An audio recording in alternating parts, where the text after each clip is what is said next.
hopefully. Well, Cool. what's up, everybody? This is the rescheduled podcast with Kristian Daniel. We were originally supposed to do this about a week ago, and then I don't know. Southern California is identifying as Seattle, basically. Um, yeah. So, what's up, Kristian? Yeah, everything's really good. I was really bummed out that we weren't able to do the podcast last week, and it was like very last minute. It was like 2 minutes ago, to start the podcast, Dude, like and all of a 1 minute. sudden, I swear it was like 1 minute. You just froze, and I was like, is this part of the podcast, or am I, are Right. you just, yeah? But anyways, yeah, I feel really good. Yeah, I think we have quite a lot of stuff to talk about, and I think it'll be really fun. Oh man, you know what? I've known you most of your life, dude. And I remember when your dad and the family like packed up and moved. But tell me a little bit about your history of racing here in Southern California, because like I got the perception that you guys bailed because the competition is stiffer in Spain. But is there more depth to it than that? I'm sure. Well, I think the general idea was because just Spain is just like it's like the best level for road racing. And in Yeah. my opinion, I feel like for now it's where the best level is. And basically, just in the U.S., I was one of like the faster kids in the U.S. At least in the California area.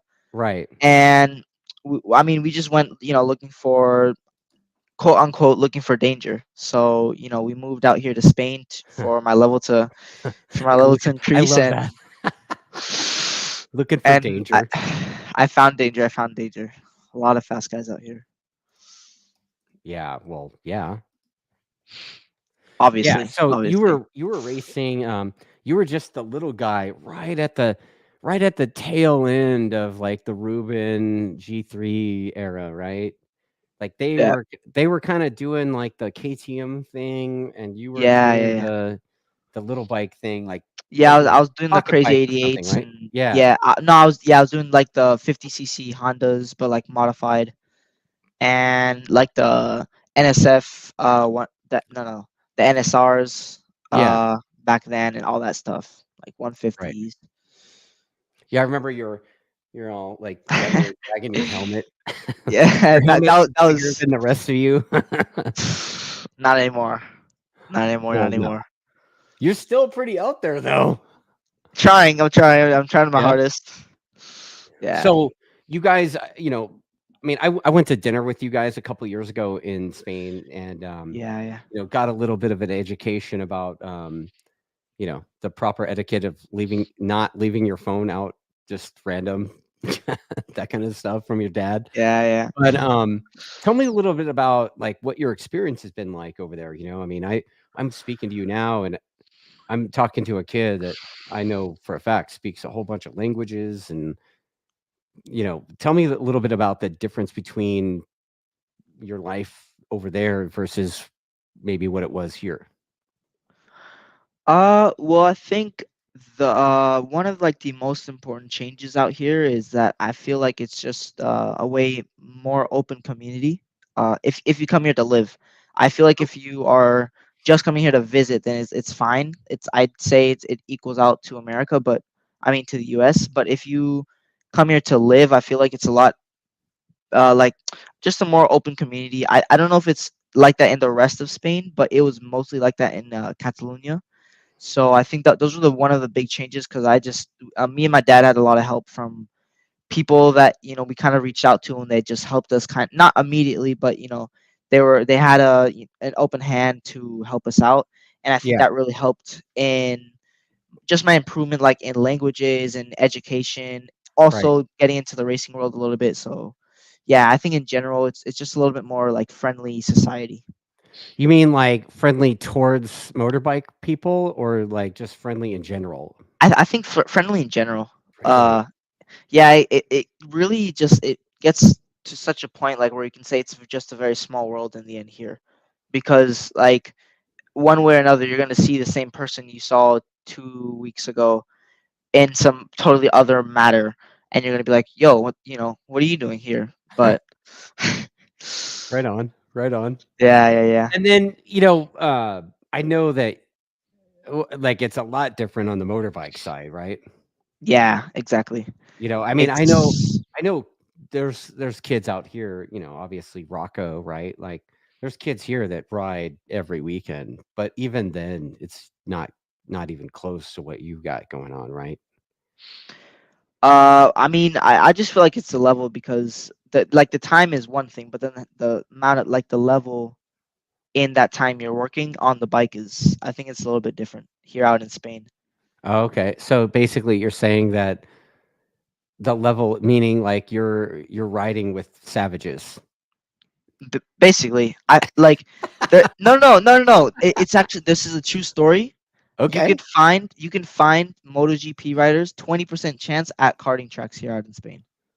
Like Okay. there's a 20% chance you go to a karting track in the morning time, random date, not like trying to stalk anyone, not trying to stalk any MotoGP riders, like a lot of people do. Uh, Right.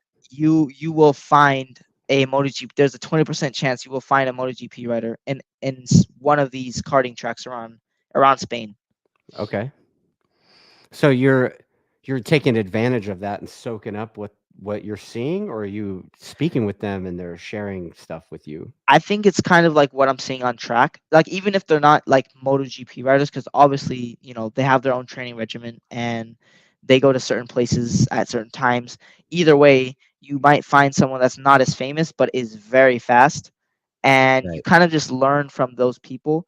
Because I think the biggest, not the biggest problem, but I'd say the biggest thing that kind of stopped me from like having bigger improvements in the US was because it's not like you go to a track and you'll find people that are like 10 times faster than you, and then you would be like, oh, here in this corner I need to do this to go 1 second faster, and Right. it's like, wow, I didn't know that.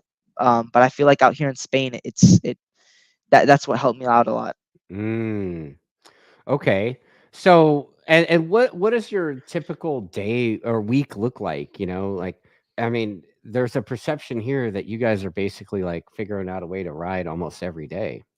Yeah. uh I mean, it's basically that. Now I Oh, am it's just basically that. almost, it's almost every day, but not exactly every single day. But at least in the preseason, because now obviously the race season is starting, so we won't be able to do like the same amount of training, except it'll be filled in with races. Yeah. In the preseason, I lived with my coach, Danny Valle, Okay. uh, which he's like about an hour from where I live.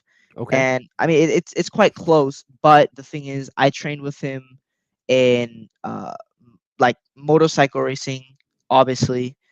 And but then there's other things that went into it. So like gym, he took me to his gym trainer. He took me cycling. He took me running, and he basically just kind of like gave me a big like a camp training, like a boot Okay. camp basically. Okay. So that's kind of what I was doing the whole preseason, and I was just trying to train every single day to get prepared That's why you got for all this race yoked season out. coming up. Yeah. Well, not yo. I wouldn't say that. I'm just like I'm. It was mostly cardio training. Okay. Because especially these bikes, I feel like you don't need a crazy amount of strength for the Talent Club bike. Maybe if you're in Moto 3 or you're in Moto 2, then I would say you need a little bit more power to muscle that bike around. But you see a lot of these Spanish kids out here. They're very, very, very skinny, and they weigh like really. They're just very small in general, but they have crazy. They have very, very crazy amounts of cardio. Yeah, I mean, you guys I've seen some of the races that you post on videos of, and I mean, it looks whatever it is that you've been doing. Well, you were in some sort of ETC thing last year, right? Or no? Yeah, yeah, I was in ETC last year. So Yeah. So the footage that I saw, it looked pretty scrappy. I mean, it looked like a bunch of savages, all of you. yeah, it was every corner. It was every corner last year. I hope it's the same this year because that's the part I enjoy.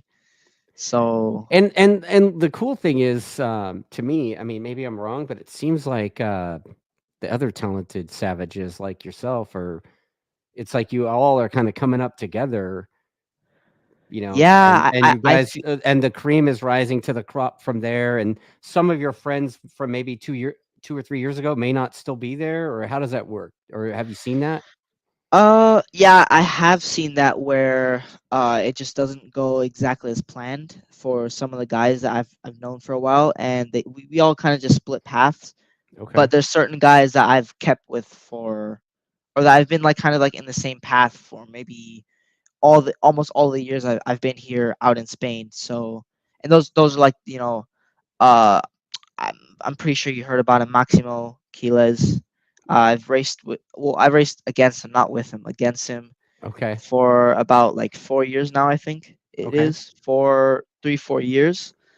Brian Uriarte, 3 4 years as well, and just some of like these guys. It's like kind of like a path that we've all seen and we all kind of just took. Do you guys, like, compare notes of your experiences, or how does that work?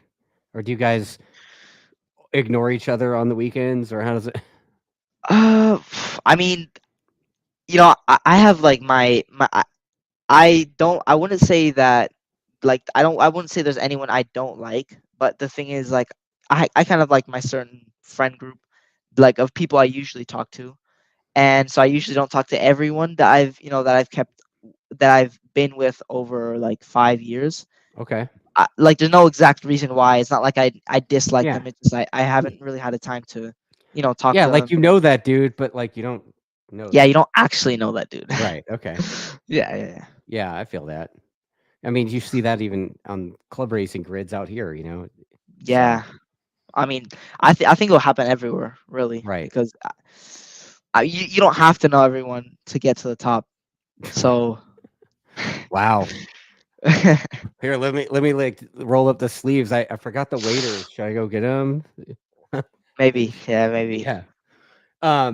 Okay, okay. So you're getting to know people, you're getting competitive. Obviously, you're getting some rides. What what's it like being on those grids, like the ETC grids? Like, what is like how talk to me about how competitive the ETC really is. Like, Man, what is the so ETC? Nobody knows that. Maybe. basically the ETC is European Talent Cup. Okay. I mean, I think if you guys kind of like put into context European Talent Cup, it's where basically everyone comes here to race this European Talent Cup to basically just show their level, kind of Okay. against all the Europeans out here because like there's a lot of Spaniards, a lot of Italians, um, people from Finland, people from Netherlands. There's a whole bunch of people from just kind of everywhere, and it's kind of like I'd say that it's like a test basically Right. to see like where all your trainings put you and where does it put you against the best guys out here in Europe, kind of. Yeah, I mean, I've heard it referred to as like Junior Moto 3 or something, right? Or is Yeah, they've changed their name actually a few times over the years. Like I'm pretty sure 2 years ago it was Fine at Work Junior GP or Fine at Work, uh, something Fine at Work. But I feel like it's Junior GP now because of the actual Junior GP, which is basically Moto 3. It's a step above the European Talent Cup. Oh, okay. Um, yeah, so it's basically like a Moto 3, but like in like just a lower class, like the level right before the World Championship, Moto 3 level. That's awesome, man. That's awesome. Yeah, yeah, yeah. So, you've been doing that. You did that last year. What'd you do the year before? Did you do that year before as well, or? Yeah, yeah. I've Oh, been yeah, yeah. so you're basically a veteran. Exactly. I'm a veteran in the category. Okay. Nah, but Okay. actually it's a kind of funny story because so basically what ended up happening was I jumped from like riding kart tracks, like racing kart tracks, Right. um, and like the smaller bikes to directly to ETC when I was 12 because the Yeah. minimum age was 12, and like 3 years ago the minimum age in Moto 3 the junior GP was 14. So I Okay. had planned 2 years in the ETC, and then as many years as I need in the junior GP. But because of an accident, the Hugo Milan accident, uh, Right. then they buffed up the ages a little bit, and I ended up kind of stranded in the ETC category for quite a while. So yeah, I think I'd call myself a veteran. Okay. Okay. So, have you ridden with basically the same team until this year, or are you swapping teams?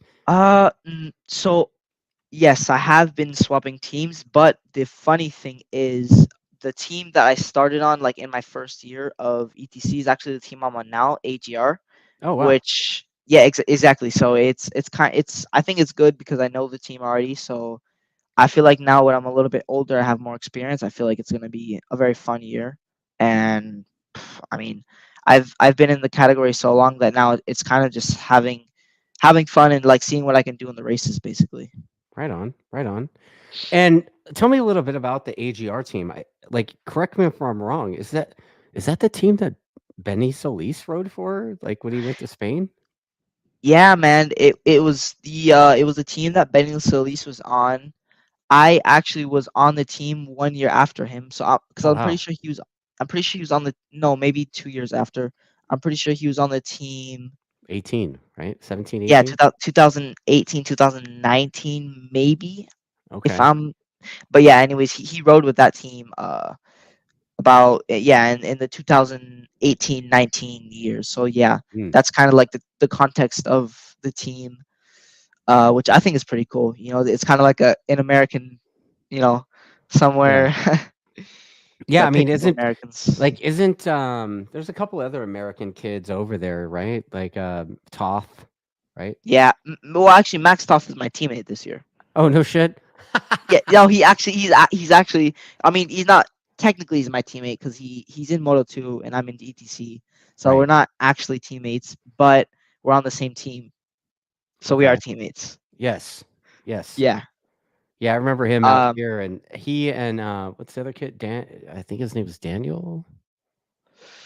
He rode a junior cup bike. I can't remember what his last name is.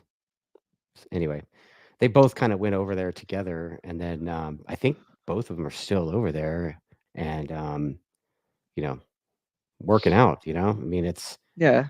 you see what happens to kids here. It's like over here. It seems like there's a lot of talented riders, but I totally agree on that. I yeah, feel like there's just a lot of talented riders that they can't get their full potential out because they're like it's good to be battling in the front in America if right. that's like if that's kind of what you're going for is to like always be in the front, then I'd say just stay in America. But if you Wow. really want to improve, like no, actually, because Yeah. I mean obviously the level in like Moto America Should is I not low. translate for you? Basically, like, you can be a total puss and stay in the States, or you can go and get you slapped around a little bit, get your cheeks clapped in Spain. Is that Yeah, that was a good translation, I think. Very very direct, but Yeah. that's the I wouldn't want to say sad story, but that's that's the reality of things. I feel Yeah, I like mean, over here, it just seems like, very proddy based, so, like, the path to Grand Prix maybe really isn't there as much as it used to be. I Um, feel the same. I feel like it's very difficult to get if you want to get to MotoGP, it's a very hard path if you're gonna stay in America. okay. So, I mean, you've been basically racing, I don't know how I would call it. Basically, factory race machines, purpose built race machinery your whole life, right? Yeah, I feel Yeah. like well, not I wouldn't say my whole life. Well, since you've been in Spain, you've been riding bikes that were built to go racing Exactly, versus exactly, riding exactly. bikes that were street bikes initially and then And then converted to racing. converted. Yeah. Exactly. Yeah. Yeah, Because I there's feel some like that. talented kids here, like that junior cup thing. I mean, but it's like, the junior cup is kind of built around like a budget class little bike, and it's not even close to proper Grand Prix bike with actual brakes and suspension, right? Yeah, all that stuff, all that crazy stuff. Right on. Okay. Yeah. So that's a big difference, right? I mean, do you see any other like roadblocks that you're witnessing American riders have versus what you're having to experience? I feel like it's I don't really feel like there's many more roadblocks. I feel like the main one that is kind of like the bigger thing is a lot of the American parents don't want to move out here because it's a huge risk. Right. Because there's work, then also you have to learn a whole new culture, language, Yeah. and you have to put in a lot of work. So I feel like that it wouldn't be a problem, but that's like only the block I see really. And more because I feel like for me it would be better if a like more Americans just come out here kind of and we start kind of like an American community, and kind of in this very vast European battle we can make, like we can forge like a good support for our fellow Americans out here in Spain. It seems like you've kind of sort of building something out there, right? It's like you guys with Max and those guys, and then I know Gray is out there, right? Yeah, You great. you Gray's out spend here filming. how much time do you get to spend with Gray fam? So I was actually in a test I had um actually 2 days ago or one day ago. Sorry. He was there with Max because Max Toth was there, so he came to record Max Toth and a little bit of me. So yeah, I usually see him at the tracks most of the time. Sometimes he comes by, just to visit. But I mostly see him on race weekends because he's always working. He's a really hardworking man. He's always Yeah, out there making those crazy. I don't even know how he makes those yeah. videos, but they're super high quality. Dude, we caught up with him in Portugal, and he's like, "Look what I got." And he shows me the little slow-mo that he did a top rack on the brakes, and I was just like, Man, "Dude, shut up." he's so good. He's so good. Yeah, but, like, how he started and where he started from, I mean, a lot of people don't remember. I mean, he started out just like dude, he did, towards the end of my tenure, so to speak, with CVMA, one of our awards banquets, we did it on one of those, harbor cruises in Newport Beach. Dude, he came out with a I can't remember who he brought with him, but he came out with a dude and, like, did a whole CVMA video on the boat. That's crazy. Yeah, Yeah, I didn't know that. yeah, it's Man, pretty but funny. It was, like, right let at me the if you beginning of know. his thing too. Yeah, yeah, yeah. I don't know if a lot of you guys knew, but he started out racing. He wasn't he wasn't he You know wasn't I knew this, right? I hope you knew that. If you Shut didn't, then up, you know I that knew would have been that. a huge problem if you didn't. But yeah, he was a really really good racer actually. Yeah, oh, he Uh, was. He he was. was very fast. I think Gray was probably one of like my idols out there in Spain, out here and out there in America. Yeah. He was kind of like the guys I kind of like just looked up to. Because he was really fast. I remember he raced in I think the Junior Cup or Or some the 390 Cup. 390. Sorry, 390 Cup. Yep. Uh, yeah, I just remember him being crazy fast. So yeah, for you Dude, guys who that didn't know, that yeah. was Yeah, Gray Fam used to be a racer, and, it's really funny, Laguna Seca at the time, they probably still do actually, but they had some rules where, like, at a track day or whatever, you had to be 18 to ride, and so Gray had just raced the day before, and we're like, "Dude, he's fine, whatever." So, he's out there on one of my R6s, and, the racetrack called me and we're like, "Hey, who's that little guy on the" I'm like, "Don't worry about it, he's a professional racer, whatever." They're like, "How old is he?" I'm like, "Fuck's that matter? He was here racing yesterday." So we just kinda let it go, but that yeah. the age that also that's another thing I feel like that might be a huge block in America is the age for me. Like Yeah. I honestly feel like 18 is way too much to ride a big track. Like on your own. Like to Right. do if you want to like test the bike, you can't test a big 600 or a 250 NSF on a karting track and say, "Oh, I tested it good," or I have good feelings with the bike because Right. on a karting track and on a big track, there's a huge difference. Right. Right. Well, walk me through like your typical week, like we were talking about you training and right like I've seen some of your stuff. Like it looks like you're on a kart track and you're doing circles down the straightaway or something. What Yeah. tell me a little bit about some of that stuff and where that comes from. So, basically, I'll just go through like what I do on a day to day. Then I'll explain a little bit Yeah. about the cones and all the drills that we do, and Yeah. the kart track.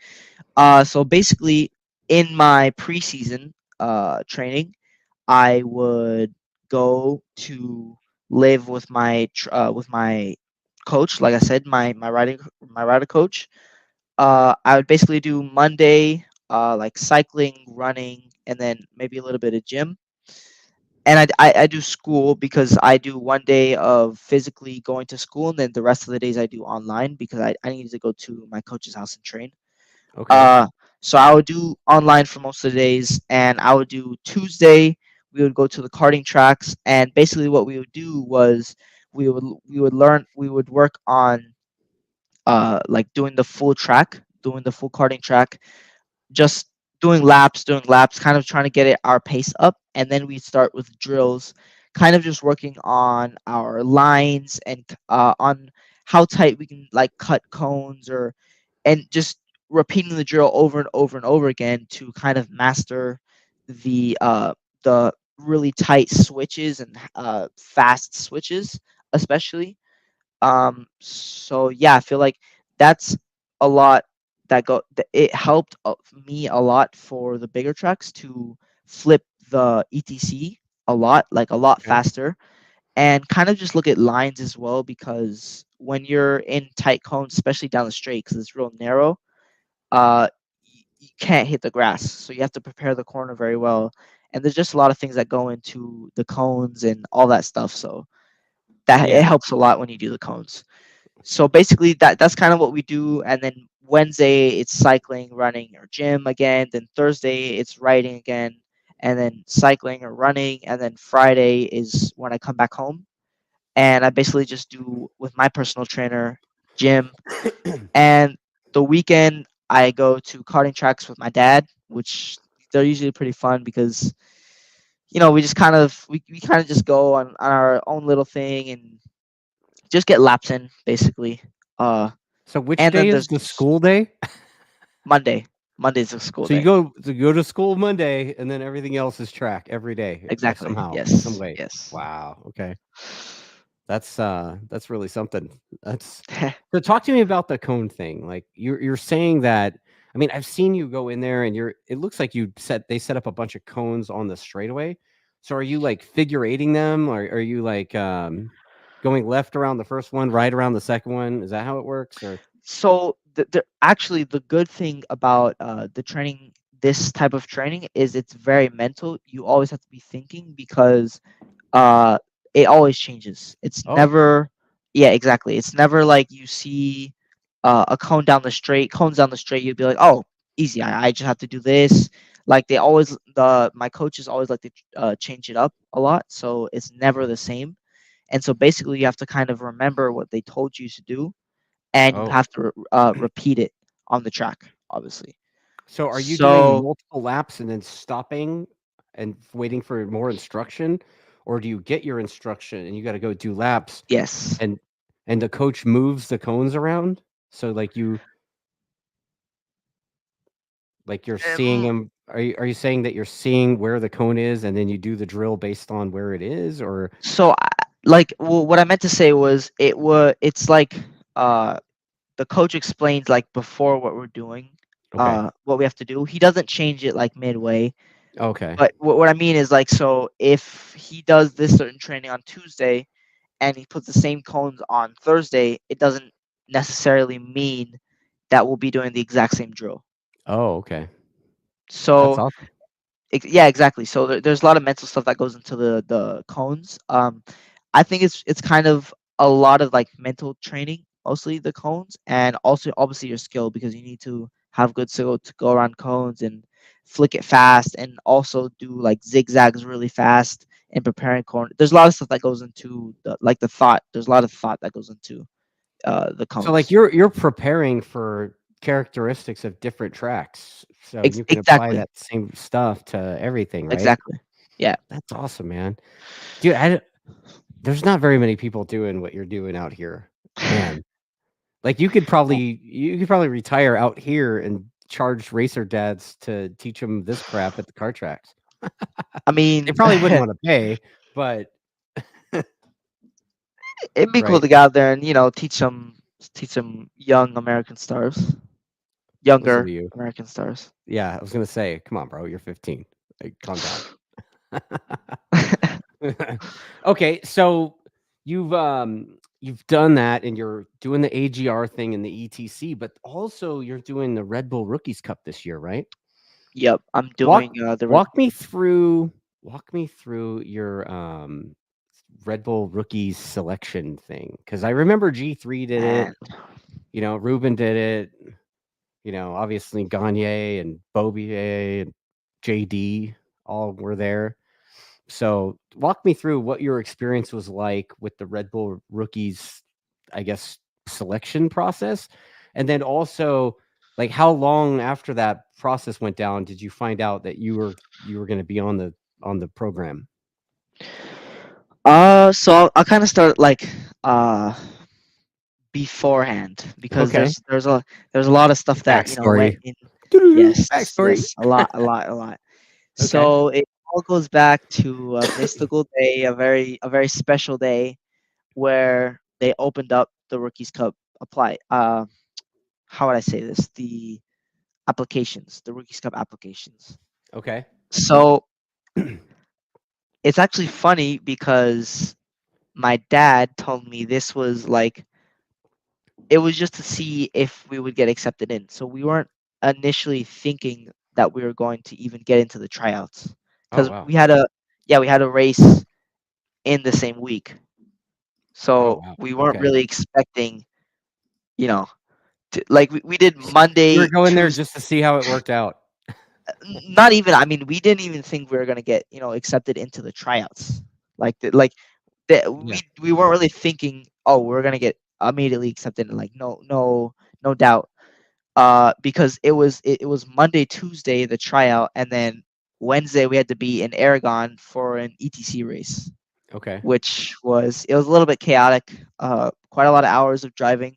Yeah. But anyways, I'll go back to the Yeah. main story.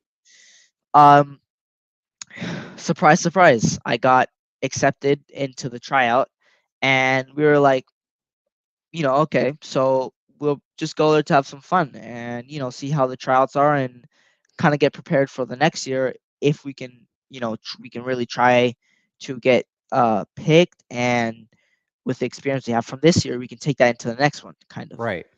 So the days separated, they were separated into two groups.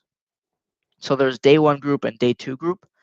I was set into or sorry, there was two groups. I mean, a lot of groups in each day. Oh, okay. This was the first day, exactly. So the first day, there was a certain amount of groups, and then the second day, there was a certain amount of groups. I was the second day group, so we went there the day before when the initial day groups were going out to just like to see what the track was and how the bikes were. Right. We got there and we saw that the tires were street tires. They weren't racing tires. They're street tires. Well, it's a good thing you have plenty of track time on straight tires. Exactly. I was about to say that. We arrived and we were like, it's not that bad. You know, I kind of got experience on street tires, so eh, it's not all that bad. So basically, we were just watching, and kind of just having fun because we're like, yo, these like, because the guys with the cameras, they're running around everywhere trying to capture videos of all the riders, and we were just watching. I was like, yo, this is really cool. These are Rookies Cup guys. Rookies Cup.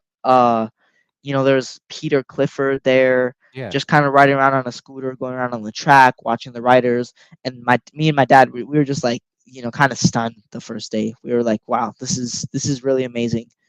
I mean, because who wouldn't be surprised? It's Rookies Cup. Yeah. So we had ended the day, and my day was about to start.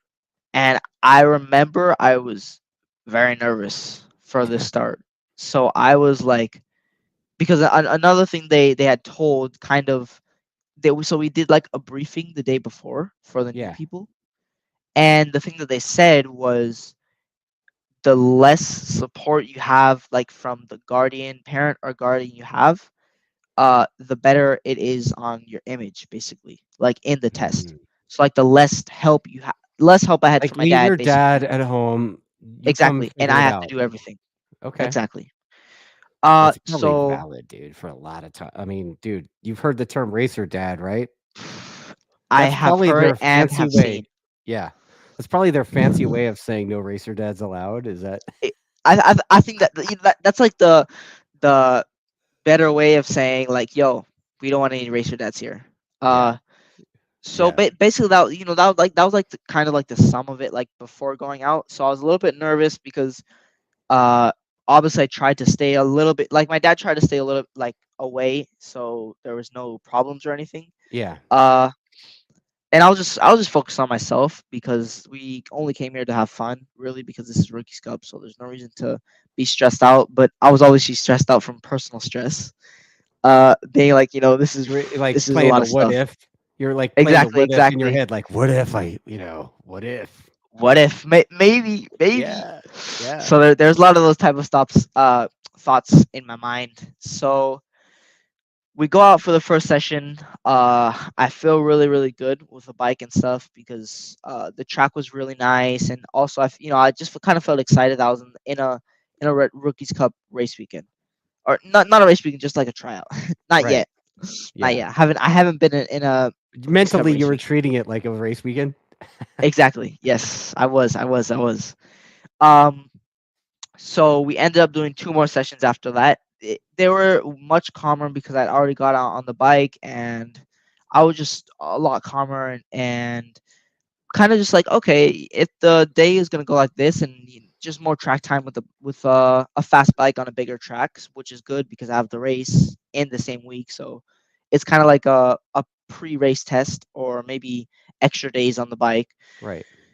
So we finished the day, and we get to the end of the day, and I was kind of like, yo pops, should I, go pack the stuff, because I wasn't expecting getting selected for the next day. So I was like, hey pops, I'm gonna go start packing. He's like, hold on, we'll wait after the selection, uh, and then if we don't get selected, then we'll start packing and stuff. There, it made me very nervous because I was kind of already set on leaving. I was like on, yo, all right, let's start going into the race weekend, and let's start, getting prepared for the race. And he was like, no, no, no, we're gonna wait for the for the results, and et cetera, et cetera. So now I was very nervous. I think I've never been not. I wasn't extremely nervous, but my heart was beating pretty fast for about 5-10 minutes.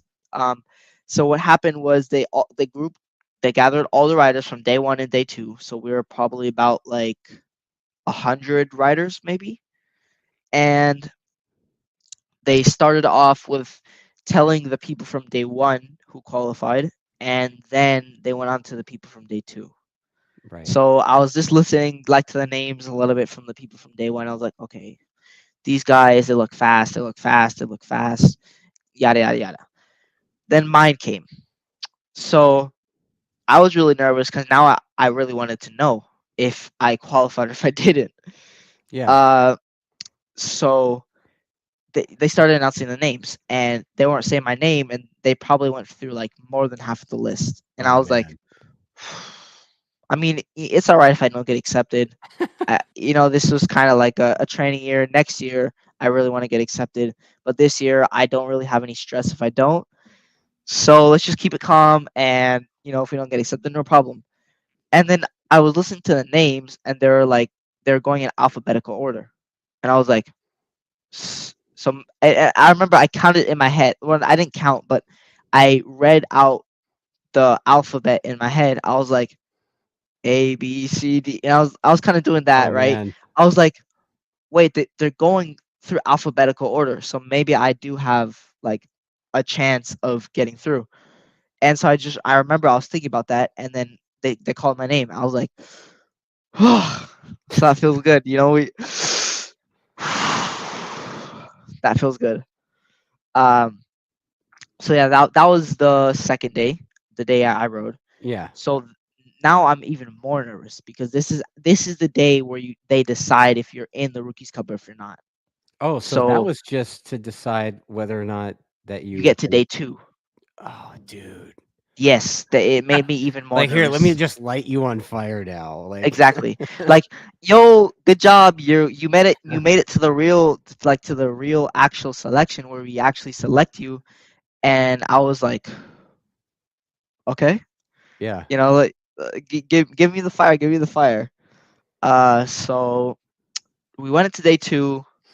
Now I feel like we're a little bit more optimistic on maybe the chances of me getting through to the Rookies Cup Right. because um kind of just like everything in general, that being from the US, it plays a big part in the Really? Rookies Cup. Yes, like your nationality, because basically what how they ended up picking was two from each country, Okay. two or one from each country depending on your speed. Yeah. And obviously there's not like a million there weren't a million guys from the US, which actually it was me, Julian Correa, and Jesse out Oh, here in the Jesse Rookies Cup. James. Yeah, Jesse James out here in the Okay. Rookies Cup test. So I was kind of, and we all got accepted today too. So I Oh, was no like, shit. Okay. yeah, I was like, this is cool. Maybe this is like the American year where they randomly accept like a whole bunch of Americans so we can show our talent. Was that the first time you had had the opportunity to ride with either of those two? Yes, Okay. yes. I rode. I'd never rode with him, but I've kind of like I've met them online, Okay. kind of. So it was kind of like the first meeting in person in Okay. general.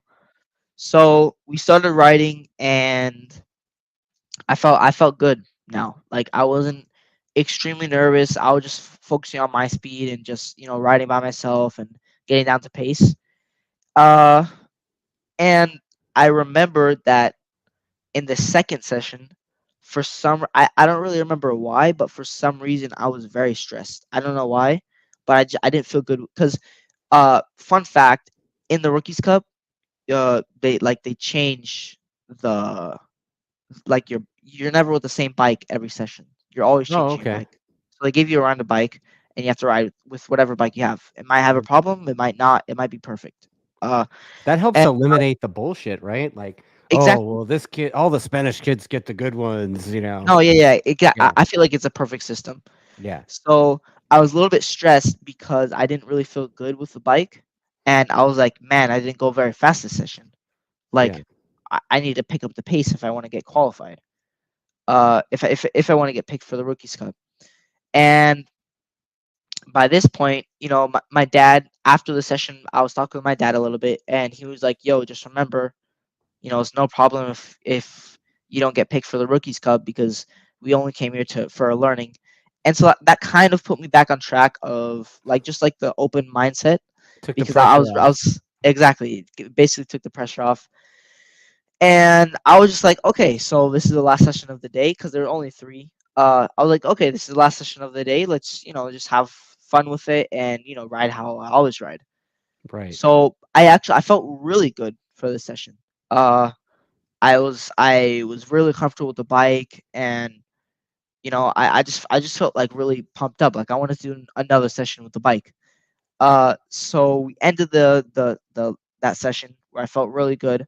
I was like, man, I feel like I ended with a positive because Right. we kind of got out of like that rut where I was a little bit nervous, not a little bit, a lot You're a lot. nervous. You were shitting your pants. Yes, basically. I was like shaking. I was like, maybe yes, maybe no. Right. Um, so now is the most intense moment I feel like of the whole 3 days. Yeah. They were going to announce who made it through Oh man. to the Rookies Cup. And when I say this was one of the most stressful things I've ever gone through, I'm not I'm not joking. Really? Like it was no joke. I was very stressed. Uh so they started announcing the names. I was kind of like, okay, so I guess they're just gonna do like yesterday because the day before when they announced for the day where they actually pick for the Rookies Cup, we were all kind of just standing up and it was regular. We were all just standing up and we were kind of like ready to go. Today they set up chairs like it was Like a like a graduation? ceremony. Yeah, yes, like a graduation. And I was like, Oh shit. I'm very Okay. stressed now. This is like very big. I'm very Oh stressed. man.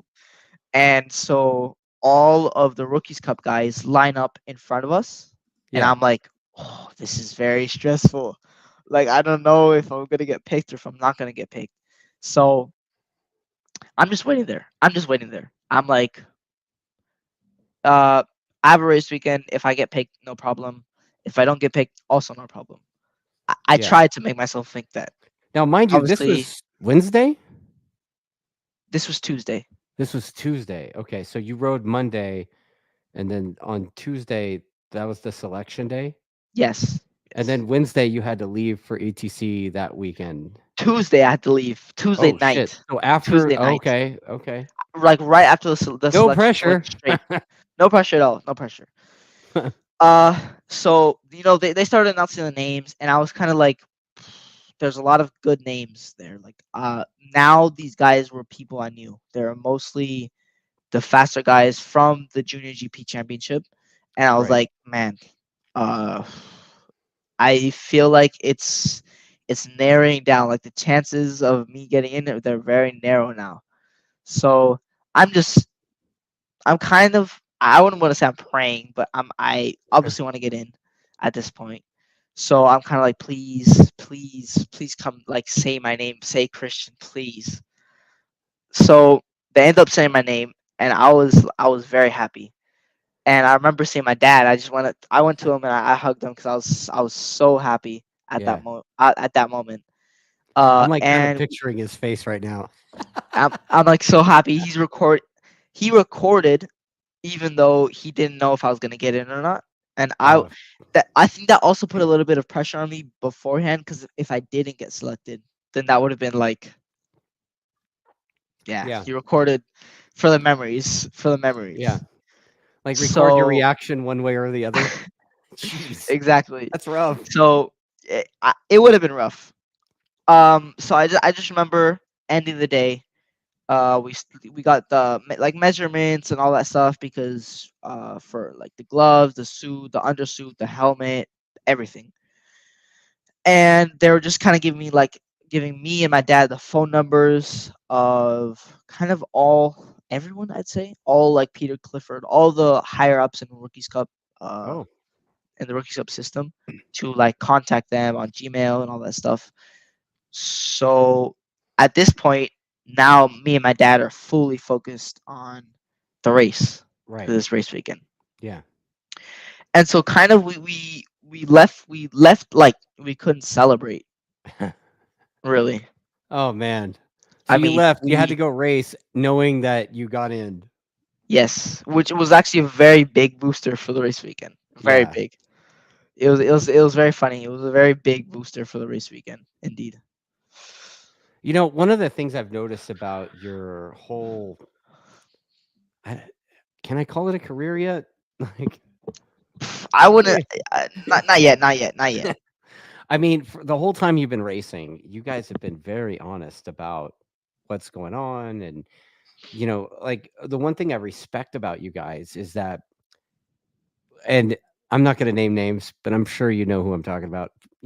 The racer dad types that are like talking about how awesome their kids doing and how they're going to get this ride and that ride and how the results are this. But the reality is they're not even doing anything. And you guys have been real about it. You're like, yeah, man, we finished 12th that time. And this is what happened. And, but then sometimes you're like quite a bit farther up than that. And it looks like since you've been in that ETC program, like you've had quite a bit of a progression, no? Yeah. So I'd say my progression from being in this category for such a long time, it really sped up my growth in in every way, to Was be there fair. something that clicked that made you push through something or I feel like it was because I was just so because the first year for me in ETC was just so difficult. Because I was very young and we had just gone from racing karting tracks yeah, to racing with some of the best Spanish kids in the whole world, and or some of the best kids in the whole yeah, world. And it was super frustrating to be at the back, and I wanted to be at the front. I wanted to be on TV, because these things I feel like at my age, you want yeah, to be on like TV and be talked about and all that stuff. So it was really frustrating. So I feel like I made like a big step mentally and in okay, my writing to get to to try to get to the top. And I remember like maybe not too long ago, I feel like in this preseason, me and my dad kind of looked at like my progression over the years, and it was not extremely quick, so I would have rathered it be like going from 20th averaging like at 20th position to averaging in the front group, but it wasn't exactly that. It was more like of a slower progression. So it was like the first year, for example, I think my best position was 23rd in my first right, year. The next year, my best position was 12 or 13. Then the next year, which was last year, was 7th. So right, it wasn't like a spontaneous like, oh, I have the level now, I can go there. Like it's right. always been kind of just working for the goals and always taking it slowly. So we work through all this process correctly, and I feel like it's helped me a lot progress and just riding with the faster guys and just having fun, really, just learning to have fun in the championships. Right, right. I mean, it's like you're not in a big hurry to throw your shit away either, you know? Like you've had a few offs, right? But like Yeah. you're not throwing away motorcycles on the No, no, regular, no, no. right? No. Yeah.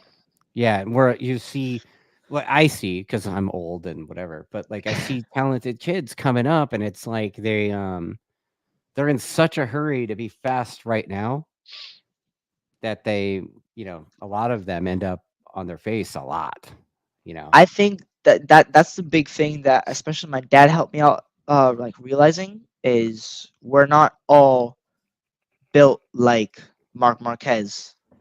Like straight up, we're not all built like Mark Marquez or because also Dude, Mark like Marquez ain't built like Mark Marquez anymore, I, right? I I know that's the thing, but Right. also like if you look into the past of some of these guys, like you look at their results, like it's not like when they were 13, 14, 15, they were dominating. Like there were it's not like no one was dominating, but there were people that were dominating from young and they're dominating now.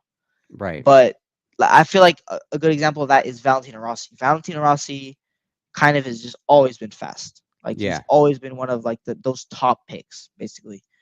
Yeah. Or like we're not everyone is built the same. So Yeah. I kind of had to face the truth that I just need more work. The harder I work, the more I can improve, the faster I can improve. What a So that concept. that that's really the only thing that I put into thought really about just improving, because I feel like sooner or later you can get there, because there are super old people in MotoGP and there are also super young people in MotoGP. Super old. You're Well, funny. not anymore. Rossi's not there anymore. So Right, right, right. it actually, what would have been funny if Rossi and Pedro Acosta would have raced in the same year, Oh man. the youngest and the oldest. Well, Yeah, was Rossi the? Yeah, he was the oldest, right? I In the think so. category, Yeah. Yeah. I'm pretty sure. Pretty sure. He was like 40, right? Like I think so. I think yeah. so. That's my dad's age. Your dad's older than 40, bro. Just a heads up. I think. Isn't he? I don't know. I'm not going to talk shit. Like whatever. I mean, he looks older, to be fair. So He looks older. There you go. Yeah, yeah. You said it, not me. yeah, I said it. I said it. Right on. So, and since you've been living in Spain, you've learning other languages is like a big deal for over there. Like, how many languages do you now speak? So, fluently, I speak three languages now. English, obviously. Well, Catalan, which is like Catalan, which is like the local language here in okay, Catalonia, and then Spanish, obviously, because Spanish is the country, and Catalonia is like. So there's a big controversy between people saying that Catalonia is a province, like a state uh-huh. in Spain, or if it's a separate country, because they had a lot of like fight over the years about being independent country. Okay. So it's a country. It's a country. So I You're know on both team. the You're on languages. team. Catalan is a country. I'm half half. I don't really have an opinion on that. I So mean, you're not on the team. You're just like observing. I'm like the neutral guy. I'm like I Okay. can be anywhere, kind of. Okay. I can travel into Catalonia, no problem. Then I can travel to Spain, no problem. Even So though they're like a suburb of each other, basically, right? yes, yes, yes. Right. And then you told me. I think you told me you dabble in French too, and Italian. Maybe? So I'm pretty sure if now, obviously not now, if the my racing career didn't take up so much of my time, I for sure would have like went all the way into probably learning French and Italian. Okay. Because here in at least in my school, it's very like they want you to teach. I mean, they want you to learn like more languages than just Spanish and Catalan. Yeah.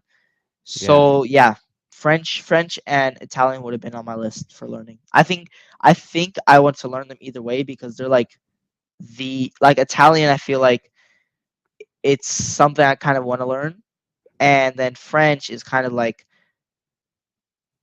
also something I want to learn. So So racer dads out there, you see your kid at home can barely speak English here in the States. And this guy moved to Spain and a few years later speaks multiple languages fluently. So just throwing it out there. Not saying the American education system sucks. I'm just saying, but right? to talk a little bit about the education, uh, I feel like it just depends on the school, because for Hmm. me, because my dad was very strict with school in America, and Okay. here in Spain, in America he put me in not a private school, but like a public school, but like at a high level. Okay. Um, Oh, one of the what do they the call that? magnetic, Magnet the school. Magnet school. magnet school. Yeah. So I wouldn't say that the learning here is harder than America. I'd say I had a pretty hard time in school in the US, because my dad kind of, because motorcycle racing there in the US when I was back there, it was kind of like at that point it was like a hobby, basically. Like we just Oh, go, yeah, kind of like we just go to race weekends and kind of have fun.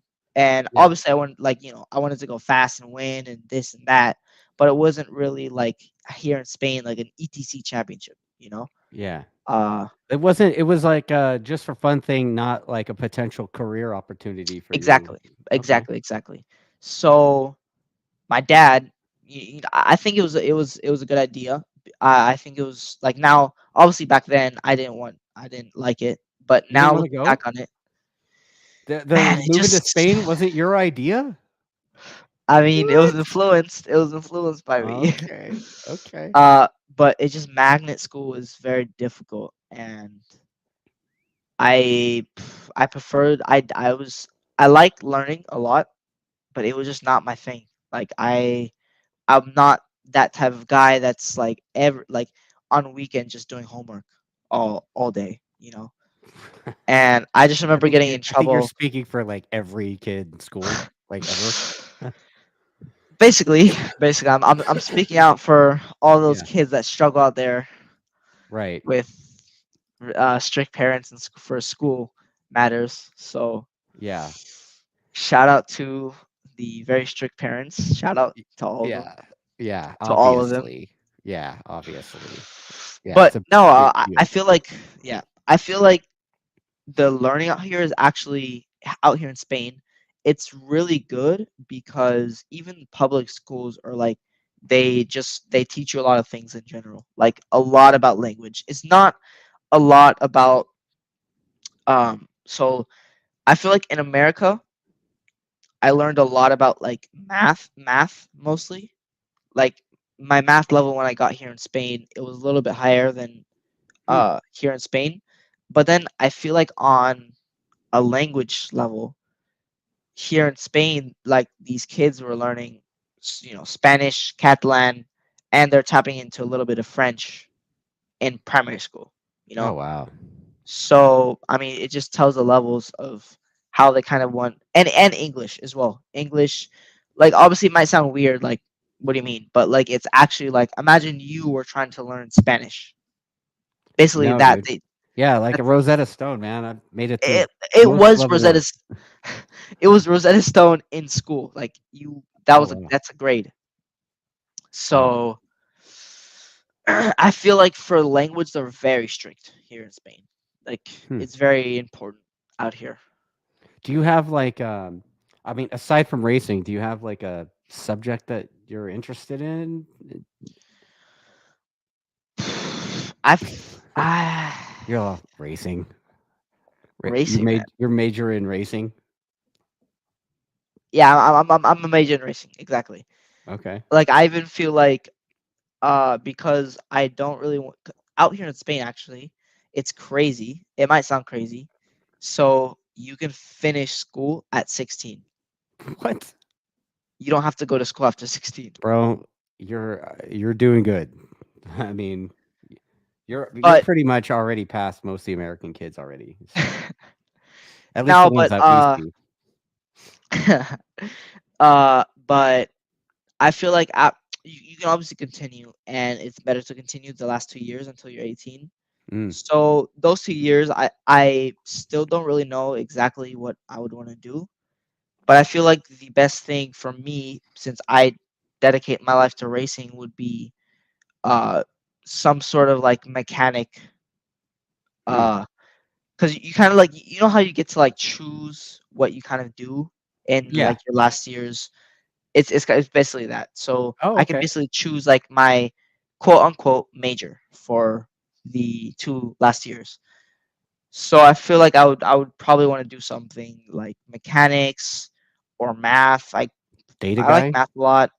I can turn into a data guy. I can be my own data guy and be the writer. Like Yeah. that speed everything up Like I can imagine.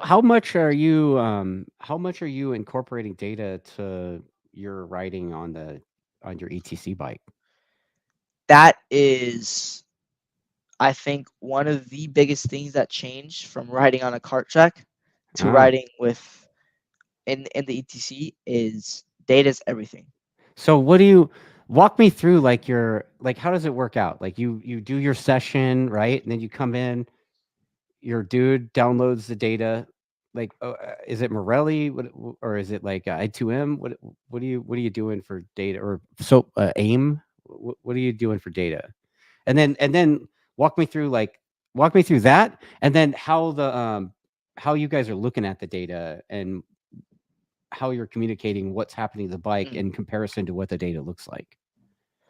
So basically, the main goals of data, obviously, are to bring the feelings of the rider and what the bike is actually doing, like, into one thought. So if I'm saying, hey, I can't brake into the corner, I'm using the full force of the brakes, and I still can't drop the bike in, they go, all right, let's look at the data and let's try to fix that. Okay. But obviously, like, they would like to look at the data either way, because there's obviously time. There's always time you can improve. So they always try to look at data where I might be losing little bits of time. Another important thing is a lot of the big teams, since they have data from past years of Oh, fast riders, they use that to compare to okay. now. So I feel like data is basically kind of like putting a ghost.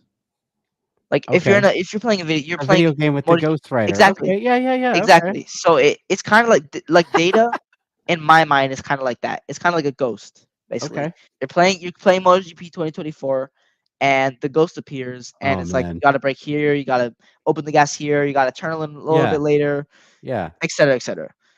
So, yeah, data is. I don't really know the app that they use for the data. You just see the Uh, squiggly lines and the track map. Yes, yes. Okay. So what happens is, usually it's in the middle of the sessions and after the sessions. Like, in the middle of the sessions, meaning, like, I might do uh a 10 lap, like, go, and then I stop to look at data, and then I go back out again to finish the 10 laps. Uh there, what we're looking at basically are the gas, mostly the brakes, and the uh RPMs. Oh. RPMs, and also, what, like, the speed of the bike, Oh, okay. like how fast you're going. Okay. So, because of course, if you just look at where you brake and where you get on the gas, you might brake a lot but very late, and get on the gas at the same point as someone who brakes earlier, doesn't brake as much, and gets in the same point as you, and that person who's braking earlier has more speed, so basically means they're going faster. Hmm. So there's just a lot of things that go into data that they help improve and work on a lot of things at once, basically. Do you think there's a lot of data guys out there? Do you think that's a possible career path for you, or if the racing thing, like your backup plan? Uh, You don't have I a backup really, plan. Your plan yeah, is go racing. exactly. Okay, that's I don't fair. really have a backup plan. I think, like, now that I think about it, it could be a cool idea to try. Like, Okay, it would, if I would do that, it would be like a why not try right. type of thing. So yeah, I mean, I wouldn't see it as a bad job, but, my main goal right now, and I don't have anything else. I don't have a path for anything else. Is just getting to MotoGP. Oh man, So, so awesome.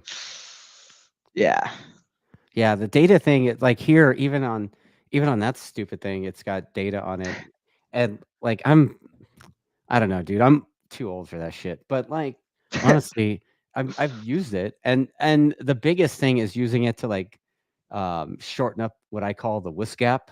You know, from brake, yes, from brake to yes, gas. Like that whisk gap, tightening that up has helped me tremendously when I was racing that thing mostly.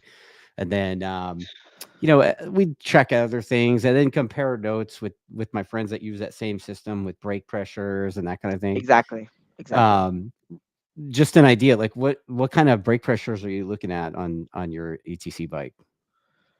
Well, when you talk about brake pressures, you mean You, like are you are you how? looking at like 15 bar? Like what do you know? Yeah, I'm basically looking at that, like, bars. How many bars I use in? Yeah, yeah. So how many bars are you using at max? Like the Max. fastest entry that you have and the hardest braking corner. What are you doing? Man, You don't it's even. been a while since I've been to, like, a hard braking corner. Because the test Barcelona is a very high speed track, so you kind of want to Yeah. keep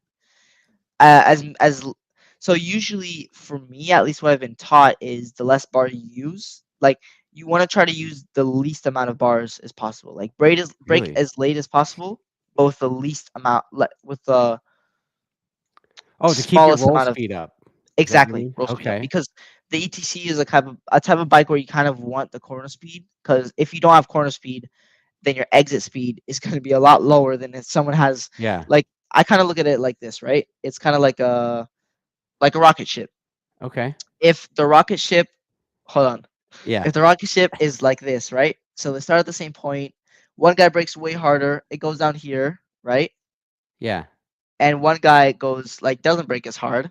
It kind of goes like this. Hold Yeah. on, Okay. I can't really get into the. Yeah, It I kind of goes feel like you, this, but yeah. and then exactly.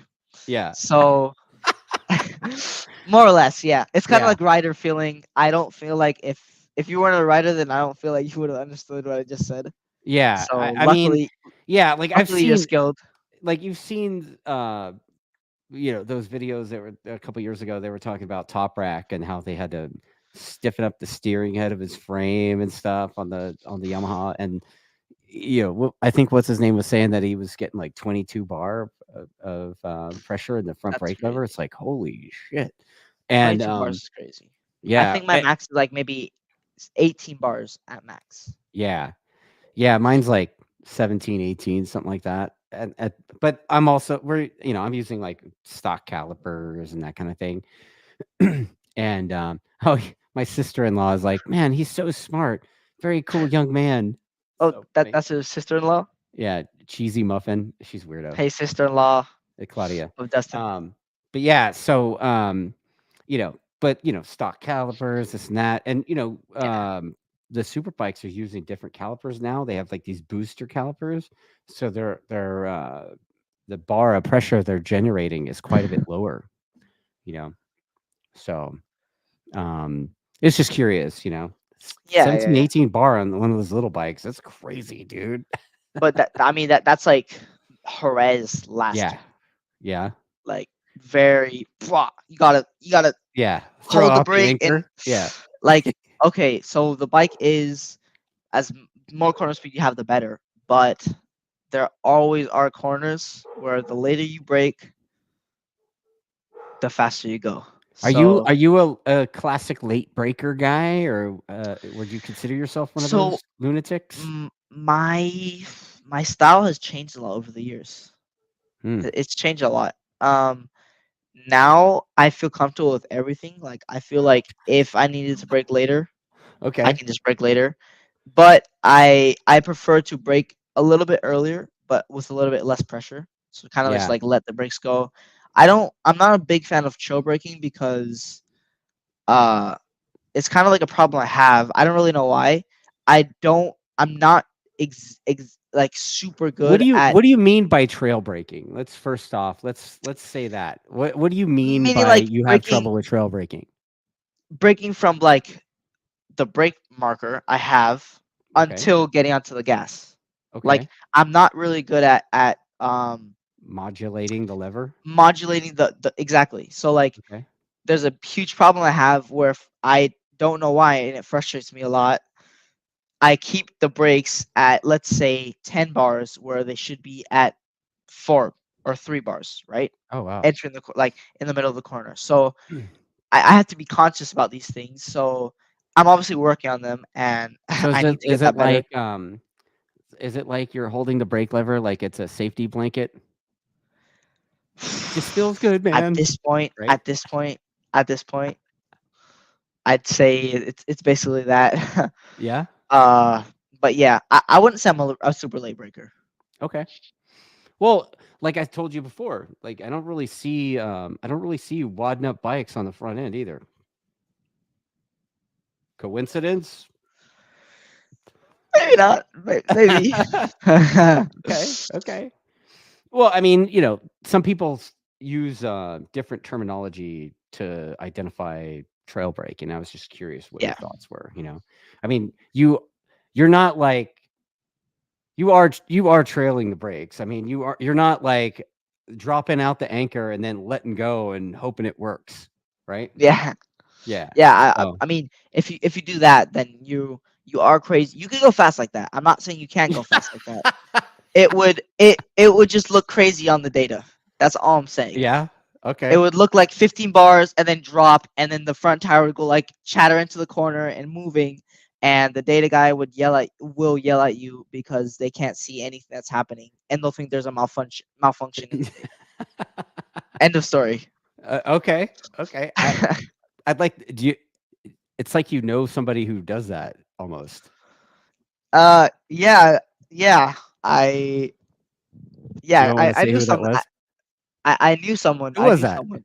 Who was that? Who I rides like I that? knew I knew someone who did that. I knew in the Was his past. name Ruben Casares by chance?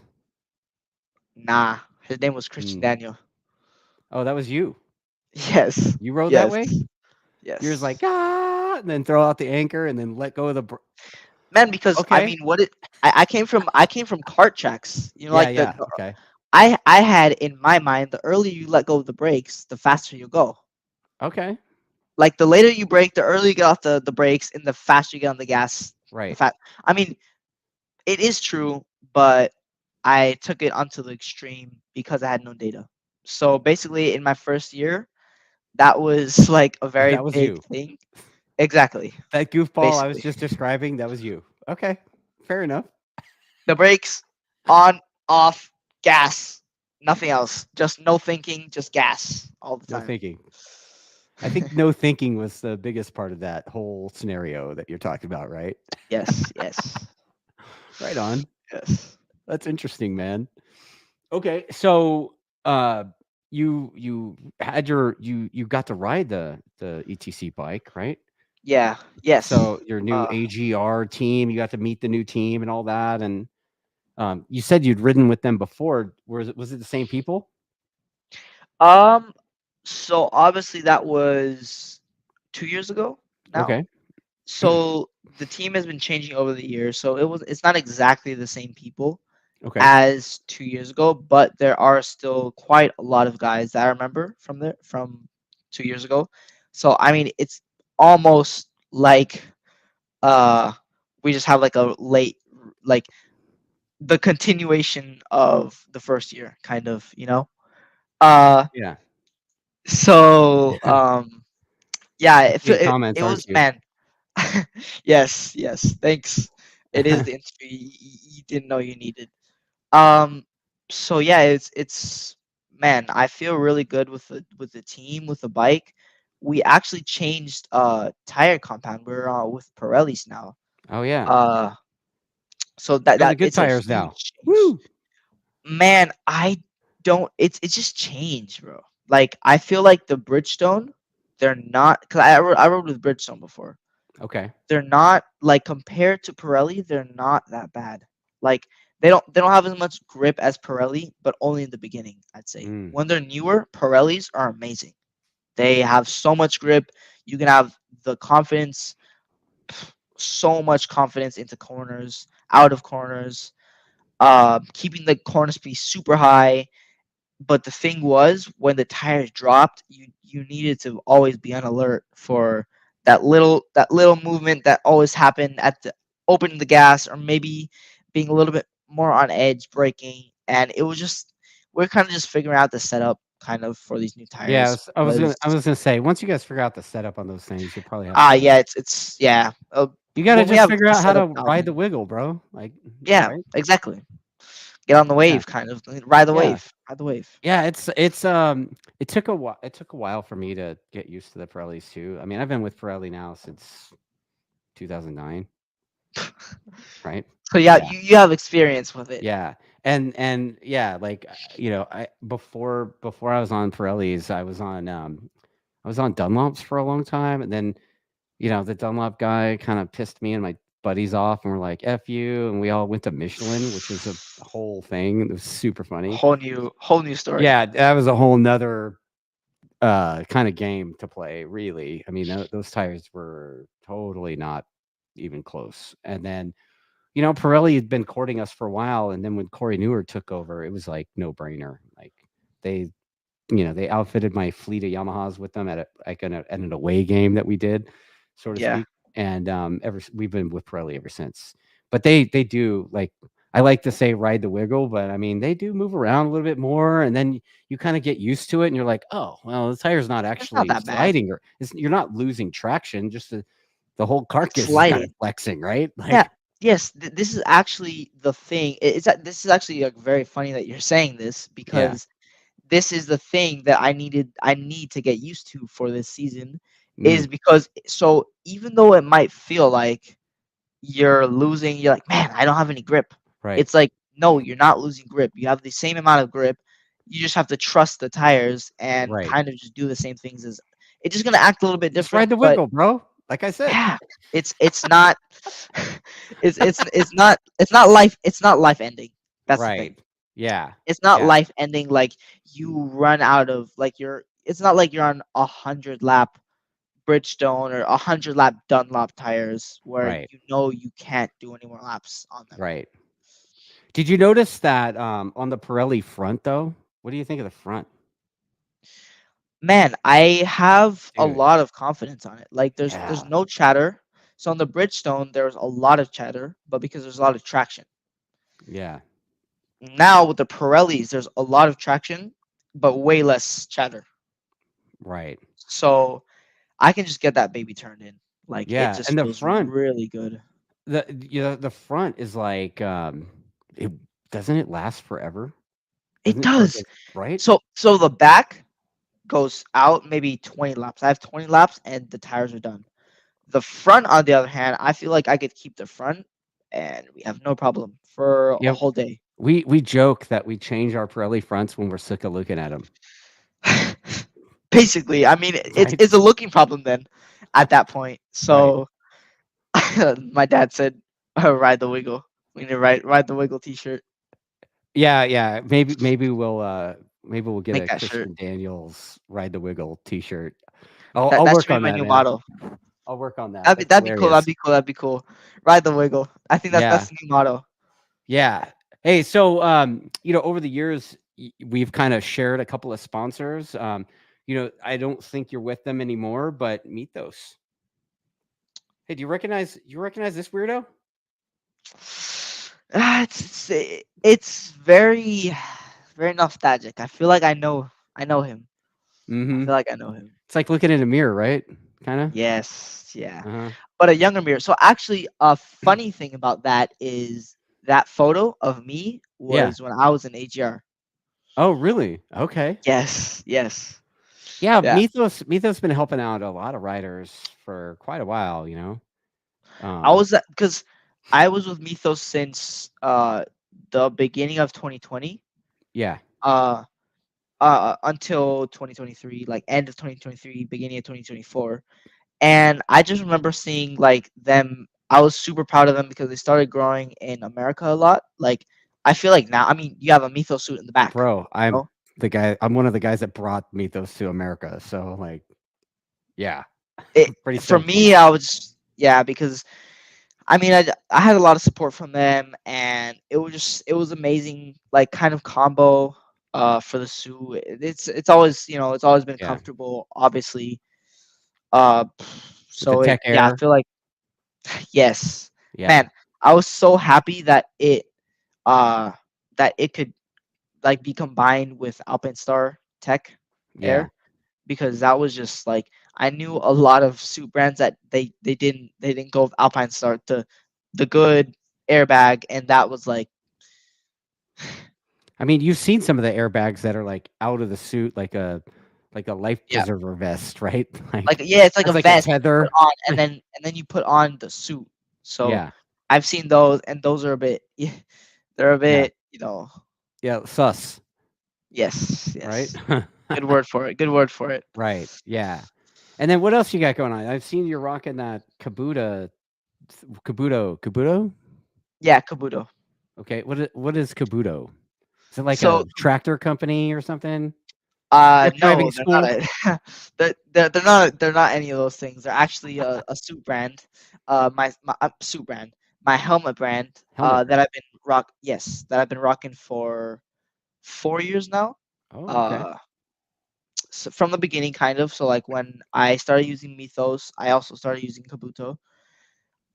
And I mean they just been supporting for such a long time.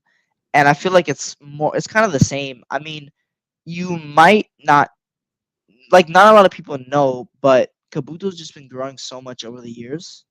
Like Yeah. Alicia Spargo wears them. At least Uh, Spargo wears whoever's gonna write him a check. Come on now.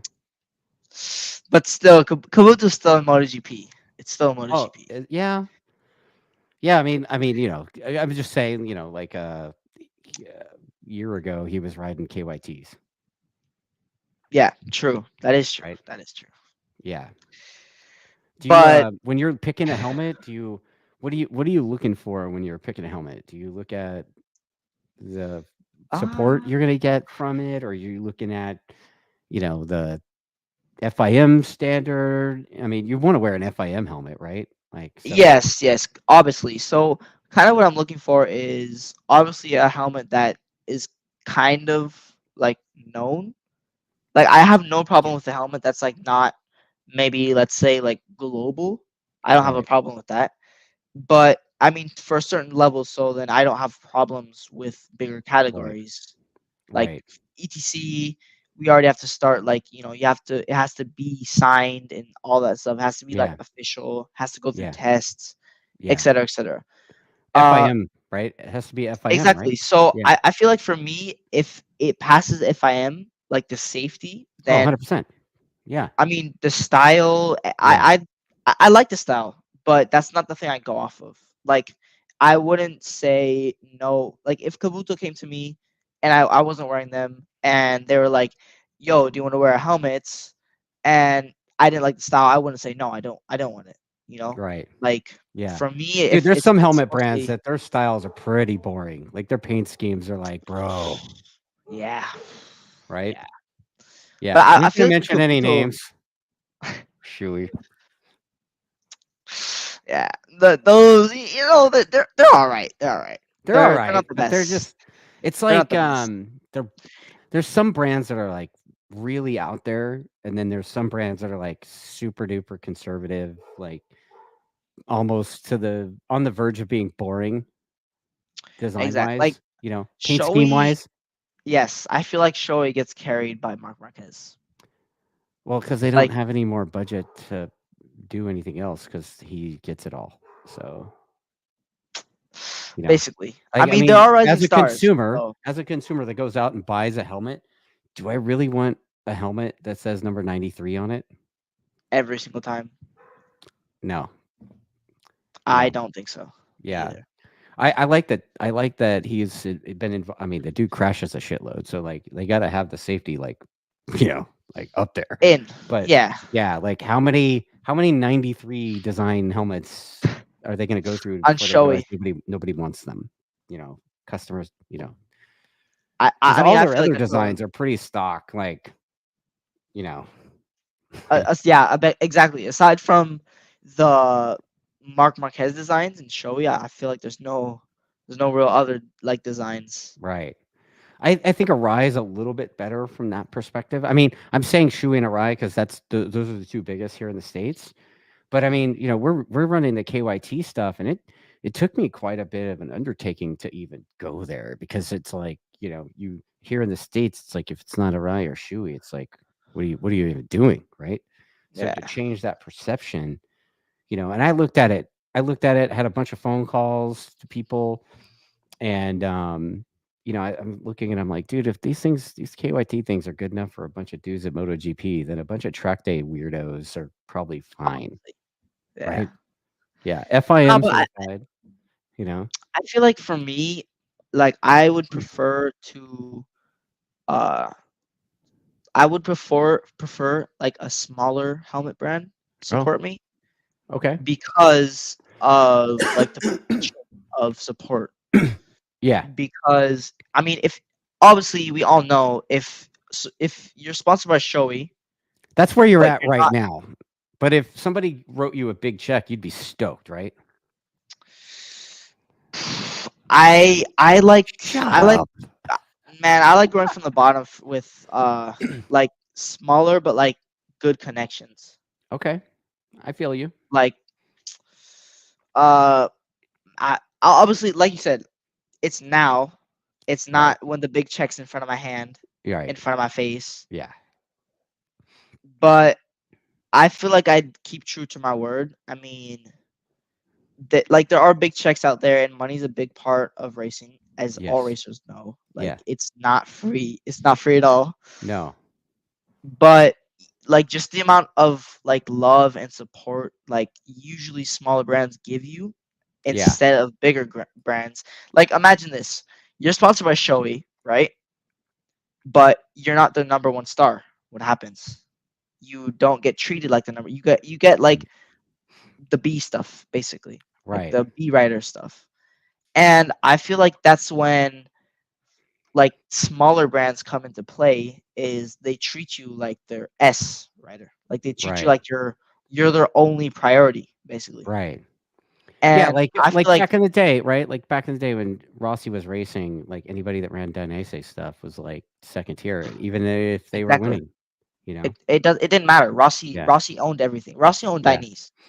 At that point, that like the brands that everyone saw, Dainese and AGV equaled Rossi, Oh, like 100%. nothing else. Like Yeah.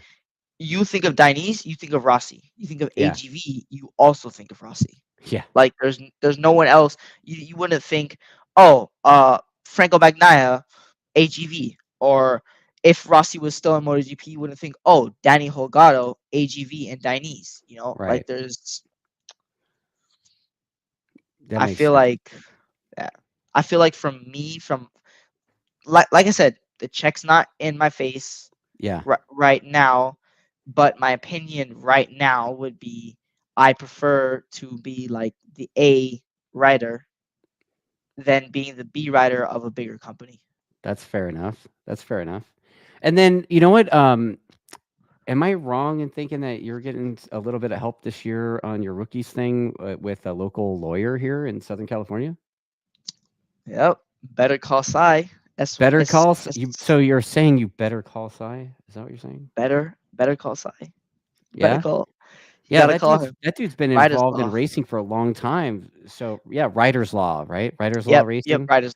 Yeah. I mean, they changed their name to Better Call Sai, but I mean, Yes. they're Riders law. So, Yeah. So man. what's Cy doing for you this year? So they basically I'm actually I'm super stoked about them helping me this year because I mean obviously it just feels super good to have an American sponsor, like Yeah. supporting me from behind. And I feel like in these coming years where Rookies Cup is very important, uh I feel like just all the help I can get is super good, and they're basically just going to be supporting me.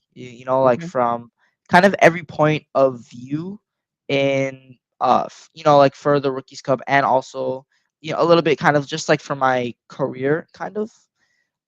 So yeah, I basically they're just backing me up, uh, with a lot of support, and I'm super grateful to them. Because Yeah. it's not every day that you get this much support from people. Like it's yeah, I don't know. I can't say how grateful I am. Because they've been on my they've been on my path since 2000 Since forever. 2016, Yeah. like from the beginning of the Yeah. like they knew me from the beginning, like Oh, the dude. beginning. Yeah. Cy is super into racing.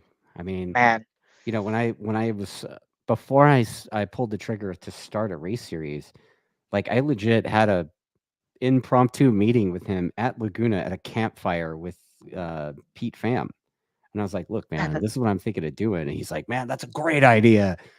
Tell me when and how much I got to write you a check for." Like it was like that. man, I think this is why he's the GOAT, because he just accepts any I like it might be crazy, but if it's Yeah. involved with motorcycle racing, he'll help you. Yeah. Yeah, he's a And good dude to be into the yeah, sport for sure. man, He was like the title sponsor of that series when I was still owner of it, or one of the owners of it. And he legit we made him the title sponsor because he was just down. He's like, "Whatever you exactly. need, man. Whatever you need." And I thought we did a pretty good job with him. And I don't know if he's still supporting that series anymore because I'm not part of it anymore. But Yeah, size. He's always like you see him. You see his shit everywhere, right? Yeah, Like, exactly. I Yeah. mean, I'm like, wow, dude. You go out and lawyer up, and basically every money, all the money he makes as a lawyer goes to you guys. Yeah, Goes to exactly. racing. It's great. So we need Yeah, more it's dudes it's like it's that super in the sport, positive. right? Yes, if I had more people like him, uh, Yeah. it'd be amazing. But What I what I was gonna ask you, because we're running like, dude, we're at over an hour and a half already. man, It's time crazy, flies. right? Dude, like my wife's like, "Oh yeah, you're gonna be on with the kid for 2 hours at least." I'm like, "What?" But before we shift gears about coming back to the States, maybe because we talked about Yeah, like I wanted to yeah. talk a little bit about like what's your current like favorite spot to race at right now? Like that, like when you go there, you're gonna throw down and you're gonna be as best as you could be. Like you know, that's your jam. Like you're gonna go out and lay smack down. What's your favorite circuit right now? Man, I feel like my favorite circuit right now is it's got to be between because so Barcelona and Portimao. I was gonna say Portimao because I remember talking to you about Portimao. And look at that smile on your face too. Yeah, it was. I love that track. It's actually a very funny story. Just tell it. Um, Like, so Barcelona is probably one of my favorite tracks because I just felt I had an amazing feeling in the race, and that's where I got my P7, okay, which is special because my family was there, all my friends were there. So it's kind of like a special track. It's yeah, not my favorite because it comes natural to me. More like I did good there, and I have a really good feeling there, and that's kind of like where my faster part of me kind of activated and helped me improve a lot faster. But Portimao, I just so it's like so yeah. Let me tell the story. So the first year I was in ETC, man, the first year I struggled so much there, but so much. I mean, I was just so small on the NSF 250. Like yeah, I looked like a doll on that big bike. So just going down the hills, cause I remember this clearly. There's a mad amount of wind, like a crazy amount of wind. So I just remember like the bike pushing me. I mean yeah, the wind pushing me down the hills, and I like at the end of the day I just like cut half gas to make sure like the bike wouldn't do any sort of movements, you know. yeah. So I marked that track as like I do not like this track. I don't want to race here ever again. Like this is the tracks I kind of want to go like okay, Nope. okay, yeah, no, let's kind of skip that. Yeah, But for some reason, the year after, uh, I it just clicked. Like something clicked, and I felt super comfortable, and it just felt like a comfortable track in general to just yeah. ride on. So just from then on, I just felt really comfortable there. So I feel like Portimao is my go-to track. All right, all right. And then, last time I talked to you in person, you were talking about wanting to maybe come out here and raise something Yeah, like like you two with Junior Cup. No, you were at the Twins Cup, maybe something. What were you thinking? something like that. I think we were thinking like Twins Cup or something like that. Yeah, Just like to do like one wild card race, just have yeah. fun, kind of see like where what the vibe is in America, Okay. kind of. And do you still kind of? I mean, you're talking MotoGP now, so coming to America probably not a thing anymore. Or what are you thinking? I mean everything's always a possibility, you know. So I wouldn't discard anything, but I feel like it'd be like a cool idea to go there maybe some time that I have free time. Like no You have free time, FimSev or no FimSev or Rookies Cup or school because right? I can't skip school. Right. Uh, I can't skip school. Talking to all of the younger writers, I cannot skip school because it is important actually. That's why we're Because doing the this amount of show on a Saturday, right? Like, exactly not on school days, not on school hours. Right on. Um, nah, but I feel like just going over there, to have some fun and be back into America. I feel like it'd be cool, like maybe for one or two races out Okay. there in the America. Yeah. So Just to see how it goes. Just dip your foot in yeah, there.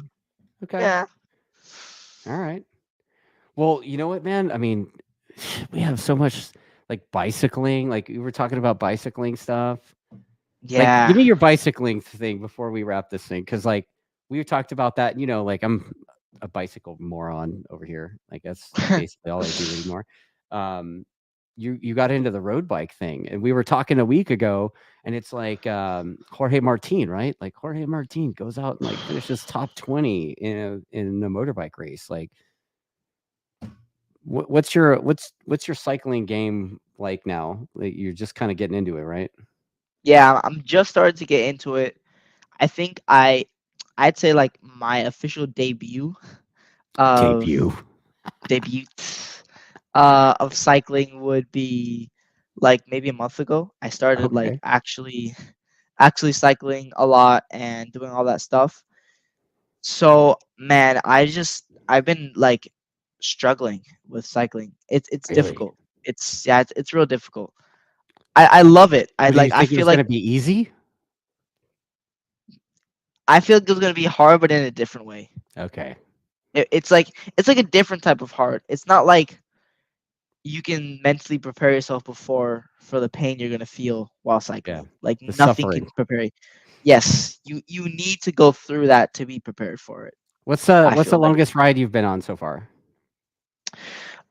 It's not super long. The longest ride I've been on is 89 No, like kilometers. time-wise. Time-wise. Oh, time wise, Couple hours? 3 hours 3 and hours. like 40 minutes. Oh, so almost 4 hours. Yeah, Yeah, that's not almost something that you 4 hours, could 4 just hours. get off the couch and start doing that, right? Nah, not like Yeah. that was after like consistent 2 times every week cycling. Wow. That's Because if not, yeah. man, I would have stopped at maybe an hour and a half and I would have been Yeah. dead. Were you So, during your ride, were you consuming nutrition as well during that nearly 4 hours? um, actually no, I You prefer didn't eat? to no, I prefer Oh, to like it's good to do that. I feel like it wasn't a positive that it wasn't a positive that I didn't eat. Like I right. felt like I it bet. probably would have been good to get like a protein bar or something like this small but Yeah. filling.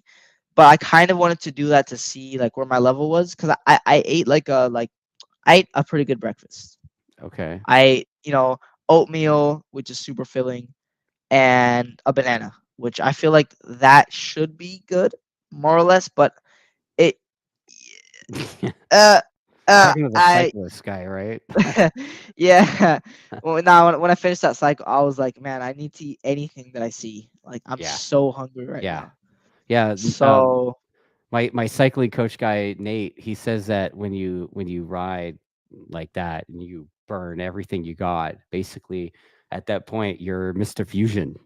Um, and you'd have to be old and know what that means, but if you've seen the Back to the Future movies, yeah, Mr. Fusion. You eat a bunch of trash basically because you just yes. you just need calories and they don't necessarily matter where they come from, right?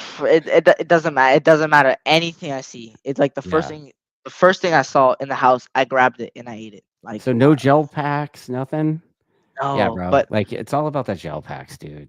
Get into that oh, shit. I did a 2 hour and a half ride, Yeah. and I think like recently, like maybe Okay. last week. Yeah, it was last week or a week and a half ago. Yeah. And so basically halfway through the ride, I was like dead because it was just all uphill, and I was like, I can't do this anymore. Yeah, just for some And context, everybody that's watching this or anybody that's watching this, the kid's not riding on flat land, dude. Like he lives in basically like right near the Pyrenees mountains. Like in the Pyrenees he's Mountains. a he's a billy goat, basically. He's like, like you're not riding on flat ground, dude. Like you're a goddamn billy goat, basically, There's right? no flat ground out here. No, If you dude. want to go on a flat ride, you have to go on. I mean, I wouldn't even say the freeways have flat ground. Oh man. So that's when you know it's bad. Yeah. Um, so anyways, I took a gel halfway because obviously after learning, if I go around that 4 hour mark and I don't take a gel, I'll die or of starvation, Yeah. or Bonking. when I get home, or when I get home, I'll just consume everything in the house. So I Right. was a little bit smarter this time, and I took a gel.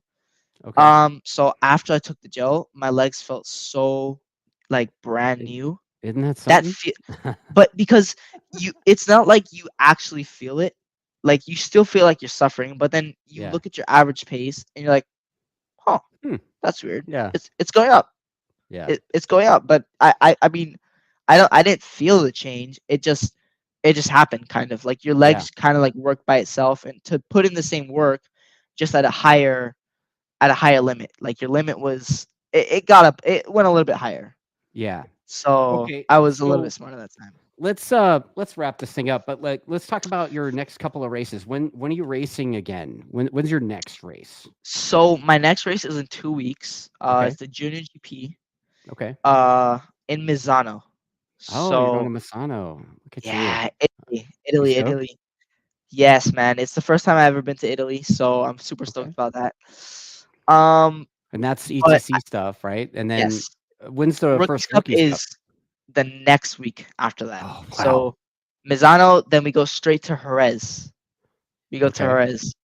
So Jerez, actually, I put um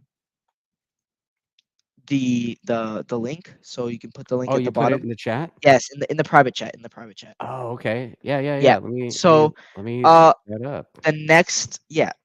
the next race is the 27th and 28th of April. I don't see it in the private chat, bro. Hold on. Private chat. You got to press enter. Oh, there it is. All right, let me There it copy is. this. Okay, so let me do this. I'm going to put up in a banner that scrolls across the screen, everybody, if you want to check out the Red Bull Rookies Cup race. Um, here, let's see, is this working? Let's see, show that. Look Yep. at that. Yeah, so that thing right there, if you just like, you know, copy that, maybe I'll put it in the comments too. What do you think? Yeah, I think that's a good idea.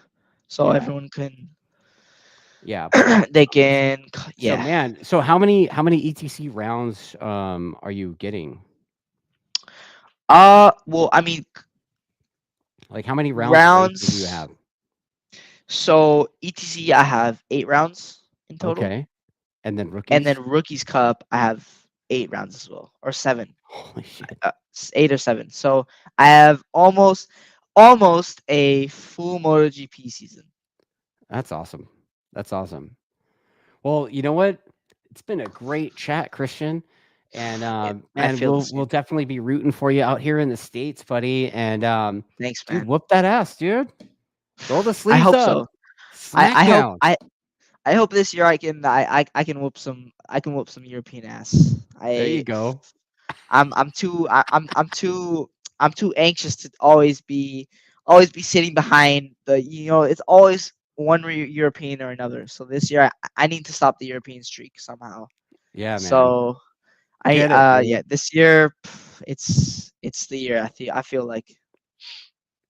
Yeah, well, we'll be watching, and thanks for that link right there. Yeah, yeah, no Everybody, problem. I put a link in the comments to the Red Bull thing, and you know what? I think I'll put it in the description of the YouTube video later. Yeah. And obviously this thing will be on Spotify and Apple as well, probably by tomorrow. Okay. But dude, thank you for the chat, man. Man, thanks Man, I for inviting me onto your podcast, man. Yeah, I I know. mean, I know it's what 10 o'clock at night now, or 11, almost 11. yeah, almost a Mhm. little bit. It was worth it. It was Yeah, worth a chat. Yeah, I feel like it was really fun. To yeah, talk about kind of just like a recap of all everything I've done since now. yeah, So bud. yeah, yeah, it was it Well, was really it was really good.